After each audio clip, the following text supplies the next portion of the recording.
Hello everyone, welcome to Dikshansh Edutech. Myself Pravesh Rai, आप लोगों का एसएसटी टीचर। ओके एंड आज हम क्लास 9 का हिस्ट्री का फर्स्ट लेसन्स यानी कि फ्रेंच रेवोल्यूशंस ये टॉपिक करने जा रहे हैं। ये जो टॉपिक है ये हमारे लिए बहुत नया हो जाते हैं।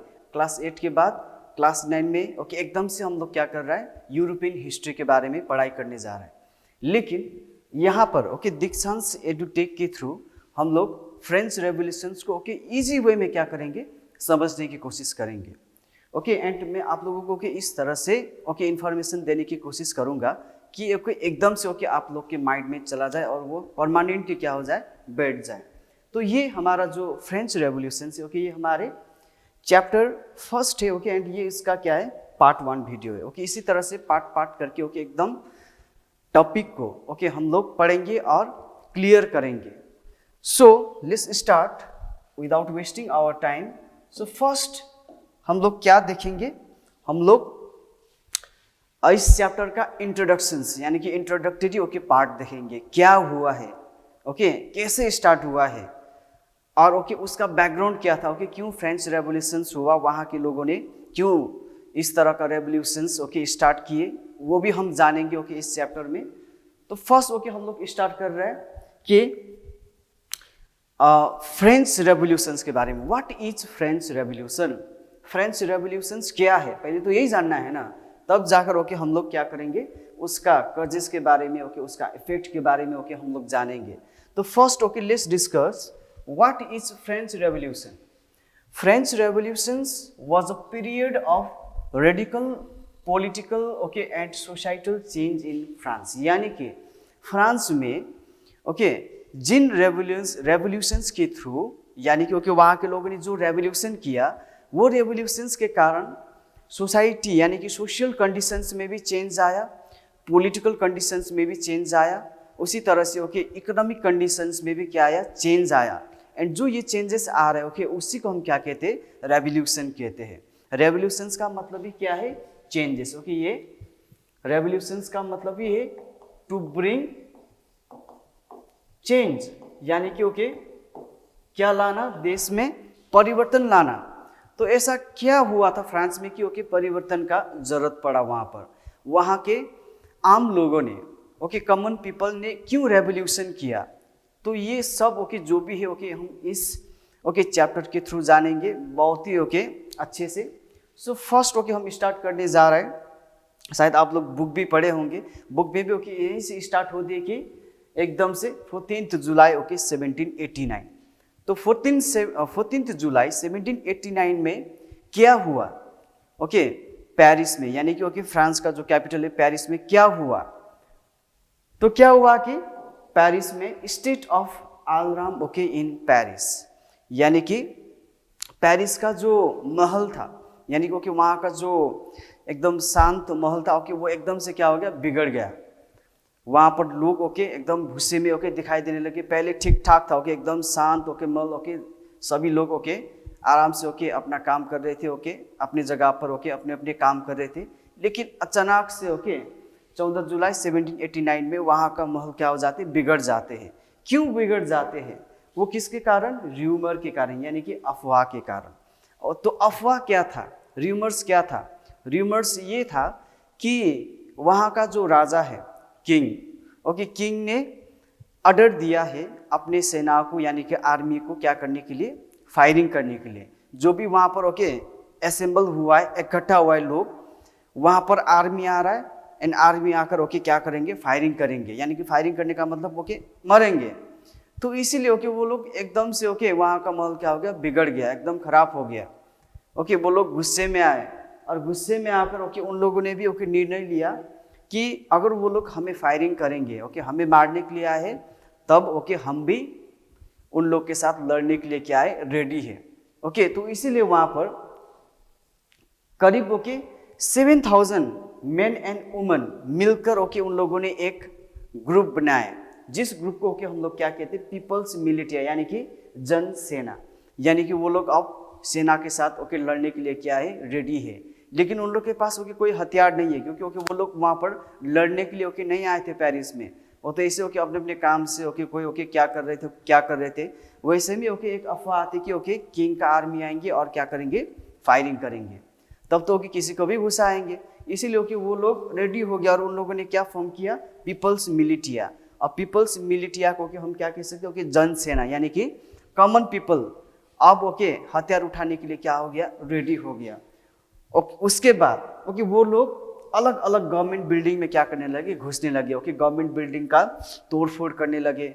ओके और उसके बाद उसके अंदर वो लोग क्या ढूंढने लगे, वेपन्स ढूंढने लगे, ताकि वो लोग राजा की सेना के साथ क्या कर सके, लड़ सके। तो इस तरह से ओके स्टार्ट होते होके हमारे फ्रेंच रेवोल्यूशन। यहाँ पर ओके आप लोग तस्वीर में भी देख सकते हैं, पिक्चर में इस तरह से ओके यहाँ पर कॉमन पीपल किसके साथ, फ्रेंच आर्मी के साथ क्या कर रहा है, लड़ाई कर रहा है। उसके बाद वो लोग गवर्नमेंट बिल्डिंग तो हो गया, अब उसके बाद ओके वो लोग ईस्ट की तरफ जो बेस्टाइल ओके वहाँ पर एक फोर्ट था, वहाँ पर लोग क्या किया, ओके वहाँ पर जाने लगे। ओके वहाँ जाकर ओके बेस्टाइल के ऊपर उन लोगों ने क्या किया, हमला किया।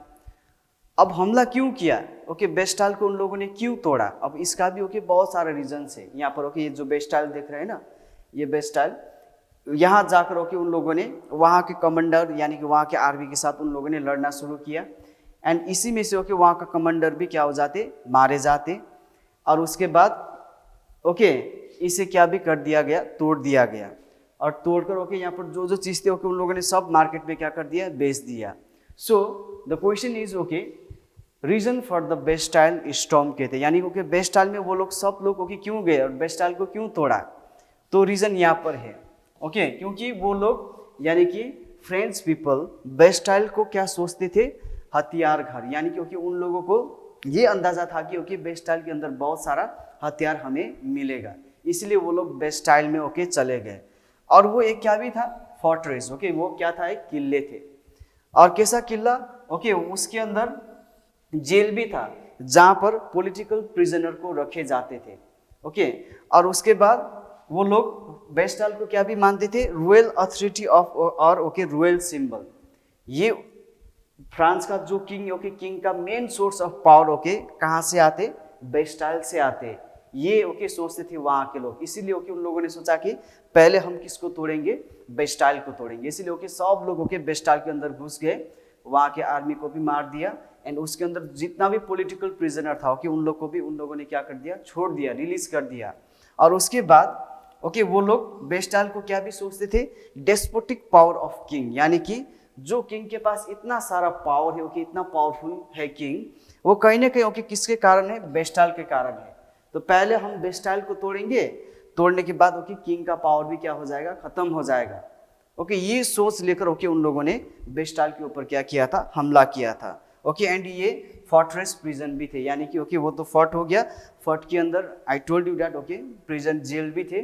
तो जितना भी पॉलिटिकल प्रिजनर होता था ओके उसे सब ओके कहाँ पर रखे जाते थे, बेस्टाइल के अंदर रखे जाते थे okay as a punishment.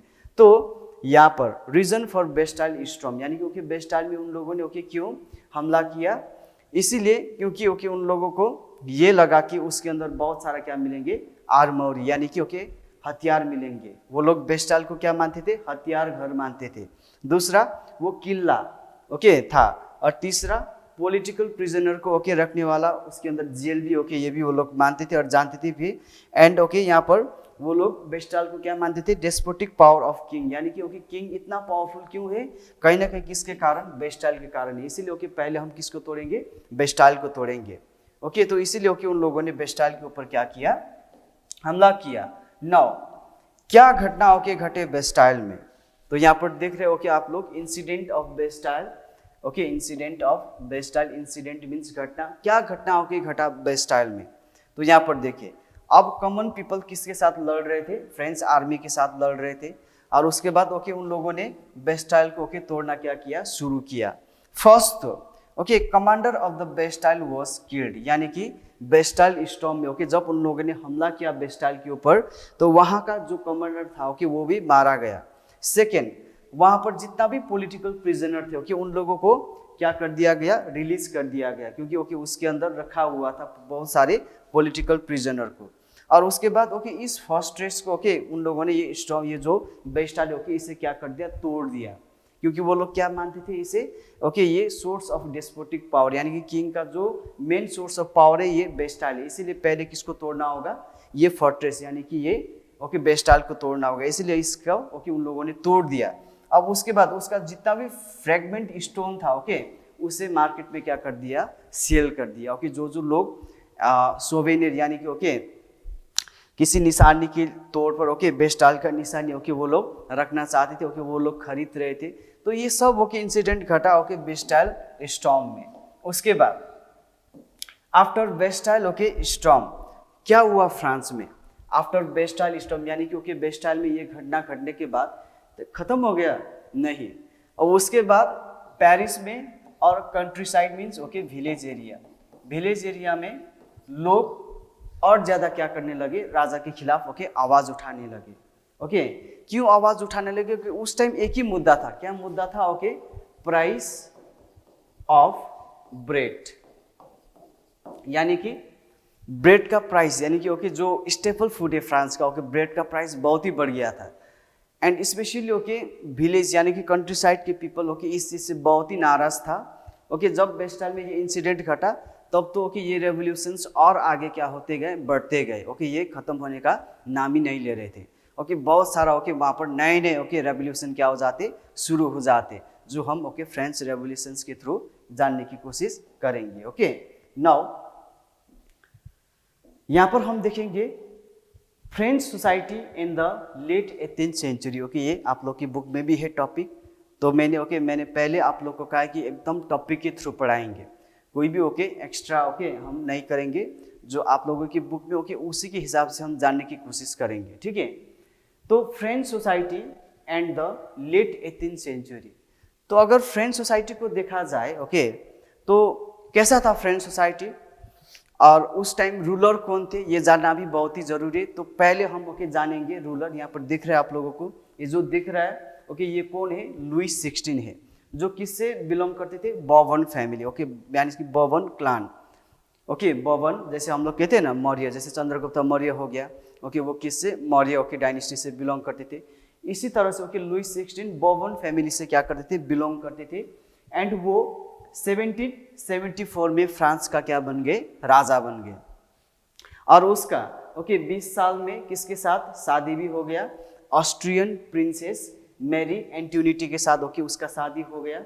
Okay और उसके बाद 1774 से लेकर 1792 तक ओके फ्रांस में रूल किया। उसके बाद फ्रांस में मोनार्की सिस्टम क्या हो गया, खत्म हो गया, यानी कि ओके टोटली मोनार्की सिस्टम को ही क्या कर दिया, एबोलिस्ट कर दिया वहाँ के रेवोल्यूशनरीज ने। यानी कि ओके ये भी चेंजेस आया है फ्रेंच रेवोल्यूशंस के थ्रू। ओके फर्स्ट चेंजेस क्या देखने को मिला कि मोनार्की सिस्टम हटकर वहाँ पर डेमोक्रेटिक गवर्नमेंट आ गए। और कंडीशंस ऑफ द फ्रांस अब देखेंगे, जब 1774 में लुईस 16 फ्रांस का राजा बने तो फ्रांस का कंडीशंस कैसा था, यानी कि ओके फ्रांस का हालत क्या था। तो ट्रेजरी जो था ओके वो क्या था, एम्प्टी था, यानी कि ओके कोई कैपिटल यानी कि कोई रेवेन्यू पैसे ओके नहीं है अब राजा के पास। ओके पैसे नहीं रहेंगे तो राजा फिर कैसे रूल करेंगे, कैसे ओके सेना को रखेंगे, कैसे ओके अपना हथियार को जुटाएंगे, ओके कैसे अपने देश को क्या करेंगे, प्रोटेक्ट करेंगे। तो ये बड़ी बात हो गया ओके कि ट्रेजरी वॉज एम्प्टी। दूसरा चीज फ्रांस पहले से ओके डेब्ट यानी कि कर्ज में क्या हुआ था, ओके डूबा हुआ था। एंड रेगुलर एक्सपेंसेस ओके जैसे आर्मी के लिए क्या चाहिए, खर्च चाहिए, आर्मी को सैलरी देना ओके, खाना देना, ड्रेस देना ओके, वेपन्स देना। एंड कोर्ट का एक्सपेंसेस हो गया ओके, गवर्नमेंट ऑफिसेस जितना भी होगा जहाँ पर ओके गवर्नमेंट सर्विसेज में जो गवर्नमेंट ऑफिशियल ओके उन लोग को भी क्या देना है, सैलरी देना है, ठीक है ना, बहुत सारे फैसिलिटीज़ क्या करना है, प्रोवाइड करना है। उसी तरह यूनिवर्सिटीज़ हो गया ओके, यूनिवर्सिटीज़ में भी बहुत सारा ओके खर्च आएंगे। उसी तरह पैलेसेस हो गया, पैलेसेस में ओके और ज़्यादा खर्च आ रहे थे। तो ये सब ओके वहाँ का ओके हालत बहुत ही ख़राब थी ओके जब लुईस 16 फ्रांस का क्या बने, किंग बने। अब ये जितना भी प्रॉब्लम्स है ओके ये प्रॉब्लम को लुईस 16 कैसे क्या करेंगे, सॉल्व करेंगे। ओके तो जितना भी to meet all this expenses Louis 16 was compelled to increase the tax which was only paid by the third state.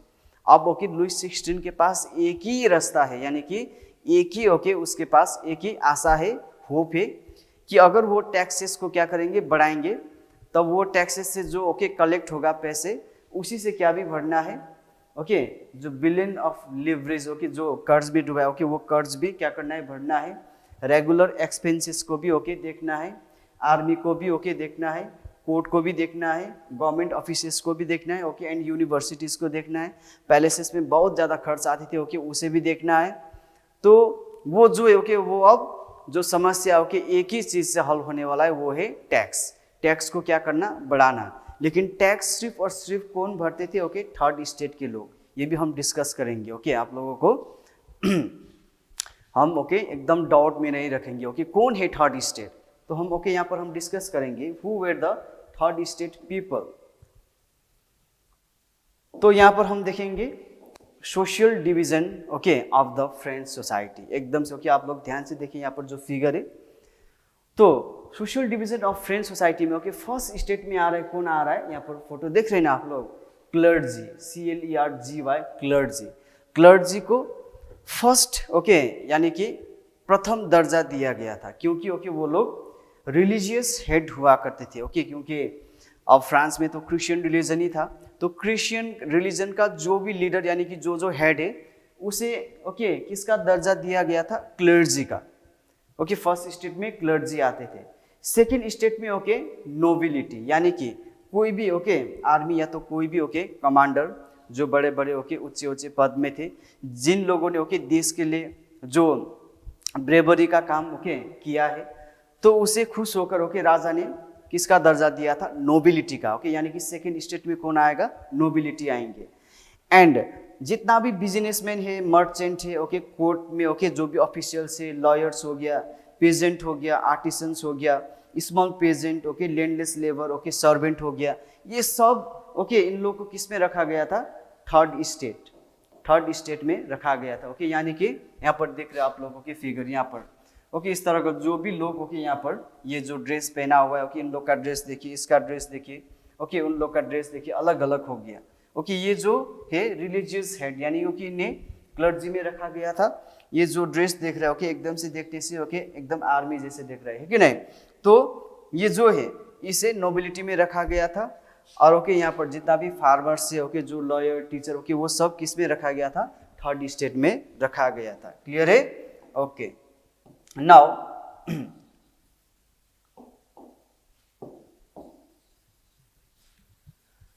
ये हो गया social division of the French society.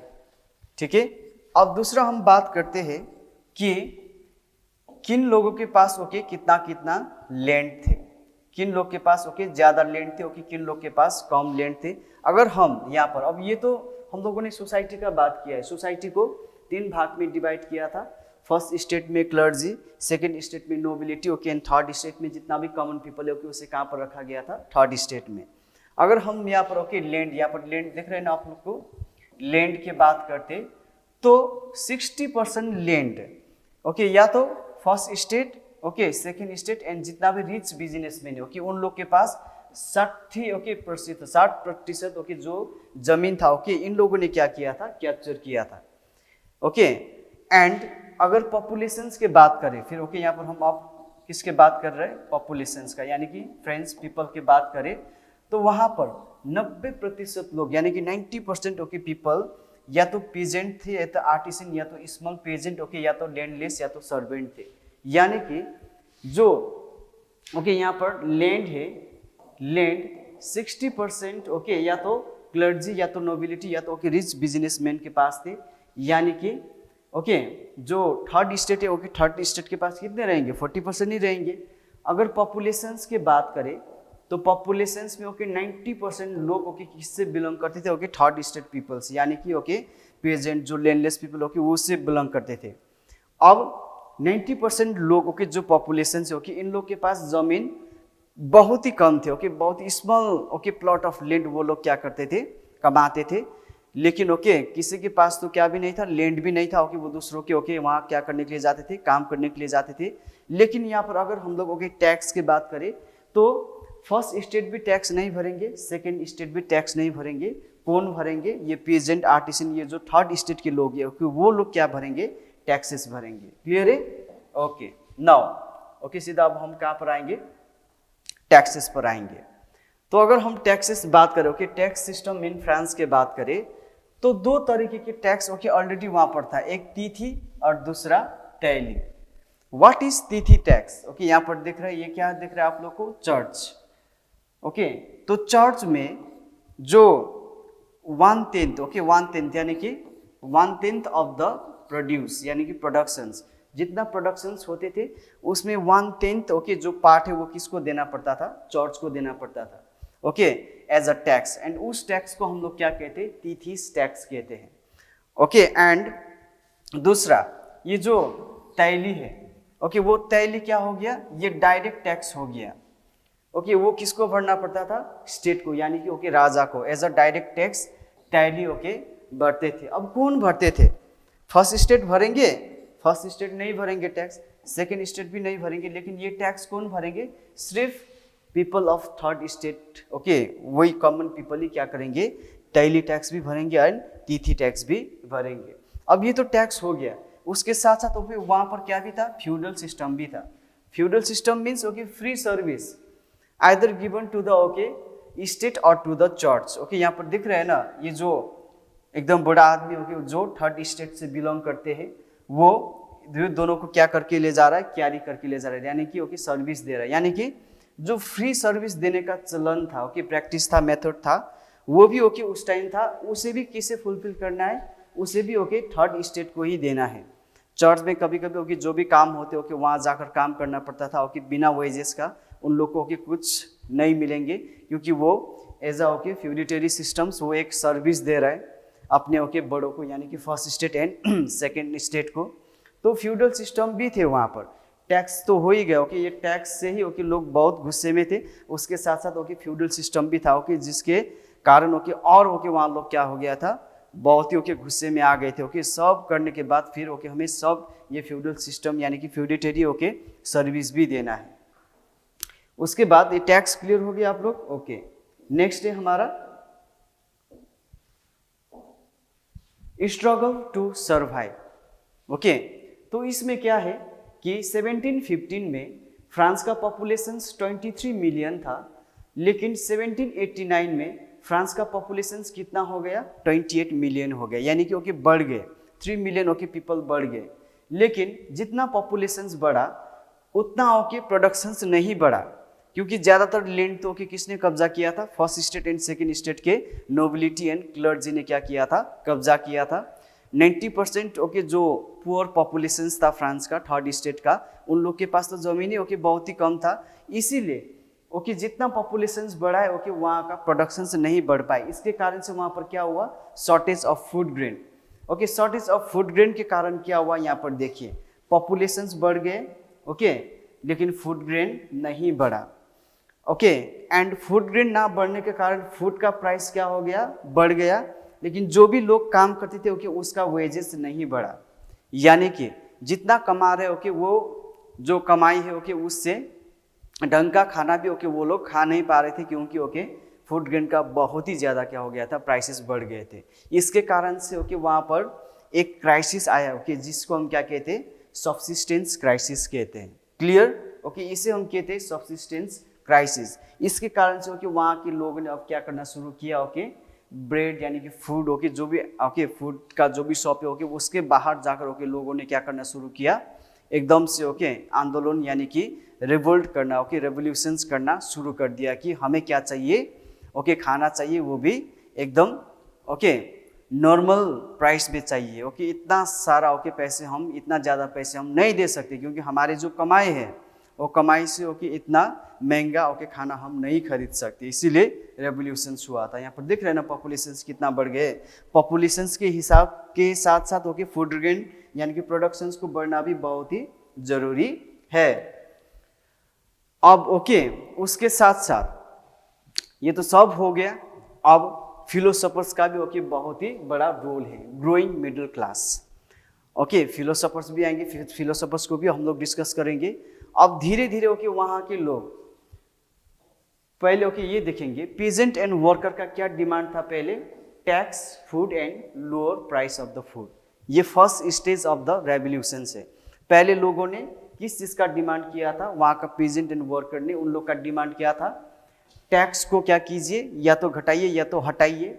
दूसरा, फूड का जो शॉर्टेज है, फूड का जो कमी है ओके उसे क्या कीजिए, फुलफिल कीजिए, यानी कि ओके उसे सॉल्व कीजिए। तीसरा, फूड का जो प्राइसेस है ओके उसका दाम क्या कीजिए, घटाइए, डिक्रीज कीजिए। ओके ये डिमांड था okay first stage of the revolutions का। उसके बाद 18th सेंचुरी में न्यू सोशल ग्रुप आ गए फ्रांस में। वो न्यू सोशल ग्रुप को ओके हम लोग क्या कहते, मिडिल क्लास पीपल कहते। अब मिडिल क्लास पीपल कैसे फॉर्म हो गए, okay big businessman, trader, merchant, okay teacher, okay lawyer, educated people, okay ये लोग यानी कि specially okay businessman and trader and merchant overseas trade करके ओके बाहर ट्रेड करके व्यापार करके ओके बहुत सारा पैसे उन लोगों ने कमाया। कमाने के बाद ओके अब वो लोग भी क्या हो गए, अमीर हो गए। अब अमीर होने के बाद ओके उन लोगों ने क्या करना शुरू किया, क्या क्वेश्चन करना शुरू किया, बर्थ प्रिविलेज के ऊपर क्या करना शुरू किया, ओके क्वेश्चन करना शुरू किया। एंड यहाँ पर जो न्यू सोशल ग्रुप है ओके जो मिडिल क्लास है उन लोग का डिमांड क्या था, social and economic change. Okay अब क्या होना चाहिए, हमारे देश का सामाजिक एंड आर्थिक जो व्यवस्था है ओके वो क्या होना चाहिए, ठीक होना चाहिए, सही होना चाहिए। ओके उसमें क्या आना चाहिए, चेंजेस आना चाहिए। तो ये हो गया ओके तुम्हारा हमारा second okay phase of the French revolution. Okay पहले उन लोगों ने क्या डिमांड किया था, टैक्स को हटाइए या तो टैक्स को रिड्यूस कीजिए। सेकेंड ओके फूड का ओके शॉर्टेज के बारे में डिमांड किया था, lower price of the food के बारे में डिमांड किया था। लेकिन मिडिल क्लास पीपल का ग्रो होने के बाद ओके ये लोग आने के बाद इन लोगों ने किस चीज़ का डिमांड किया, सोशल एंड इकोनॉमिक चेंज का डिमांड किया। अब उसके बाद ओके ये कहाँ से हुआ है, वहीं से ओके धीरे धीरे ओके वो लोग भी अमीर हो रहे थे। अब उसके बाद वो लोग क्या करने लगे, क्वेश्चन करने लगे। ओके कैसे क्वेश्चन करने लगे, यहाँ पर देखिए क्वेश्चन इस तरह से करने लगे कि सपोज मान लीजिए कि ये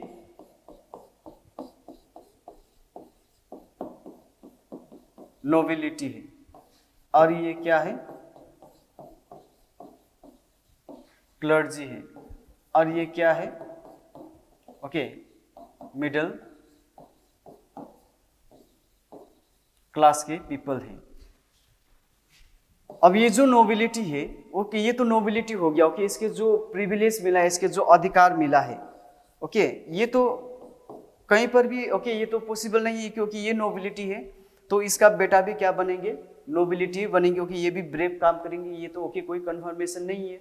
ओके ये नहीं भी हो सकते, लेकिन इसे भी ओके नोबिलिटी का ओके जो दर्जा ओके वो मिल रहा था, यानी कि इसे भी वही राइट्स अधिकार ओके दिए जाएंगे क्योंकि ये किसका बेटा है, नोबिलिटी का बेटा है। उसी तरह ओके ये जो क्लर्जी है ओके अब इसका बेटा को भी ओके ये क्लर्जी का जो प्रिविलेज और राइट था, अधिकार था ओके वो भी मिलेंगे। ये चीज ओके मिडिल क्लास पीपल को बिल्कुल क्या नहीं आया, पसंद नहीं आया।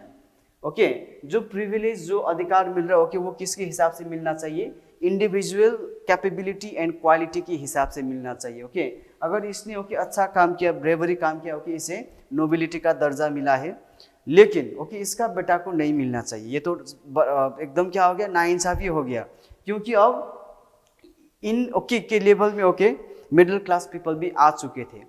अगर ओके वेल्थ के बात करते ओके हम भी ओके वेल्थ क्या कर चुके, अर्न कर चुके, ओके हम लोग भी पैसे कमा चुके। अब हम भी ओके आपके लेवल में रह सकते हैं, हमारे पास ओके उतने सारे वेल्थ है।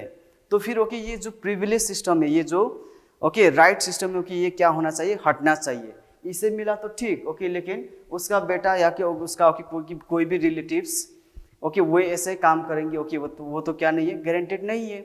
इसीलिए ओके जिस तरह से इन लोगों को वो प्रिविलेज मिल रहा था ओके उसके खिलाफ मिडिल क्लास पीपल क्या करने लगे, आवाज़ उठाने लगे। तो इसी टाइम अब जब ओके यहाँ पर इतना ओके रेवोल्यूशंस हो रहे थे तो उसी टाइम फिर फिलोसोफर्स का रोल ओके वहाँ पर हमें देखने को मिलते हैं। फिलोसोफर्स जैसे जॉन लॉक हो गया, रोशियो हो गया, मॉन्टेस्क्यू हो गया, इस तरह का ओके फिलोसोफर्स ने ओके बहुत ही एकदम कड़क ओके फिलोसफी यानी कि आइडियोलॉजी ओके उन लोगों ने लोगों को दिया, यानी कि ओके समाज यानी कि देश के आगे प्रस्तुत किया।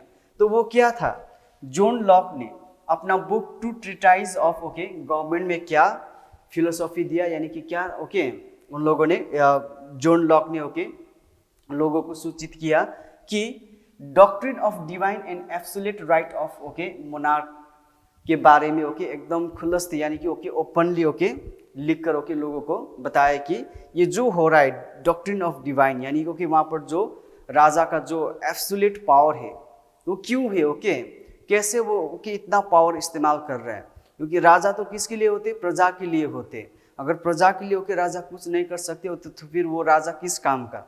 इस तरह का ओके जो डॉक्ट्रिन था ओके ये फिलोसोफर्स ने दिया, क्योंकि बिना प्रजा का ओके राजा का भी कोई वैल्यू नहीं है। अगर प्रजा ओके भूखा मर रहा है कि नहीं, प्रजा ओके डिजीज के कारण मर रहा है, बीमार के कारण मर रहा है, तो वो सब ओके ठीक करना किसका काम है, राजा का काम है। सिर्फ राजा का काम ओके टैक्स उठाना नहीं है, राजा का काम ओके प्रजा का जो भी डिमांड है, जो भी प्रॉब्लम है उसे क्या भी करना है, सॉल्व भी करना है। तो इस तरह का ओके फिलोसोफर्स ने ओके जो फिलोसॉफी दिए तो वो रेवोल्यूशंस को ओके फिर दूसरा मोड पर लेकर जा रहे थे ओके, और डिमांड क्या हो रहे थे, बढ़ रहे थे।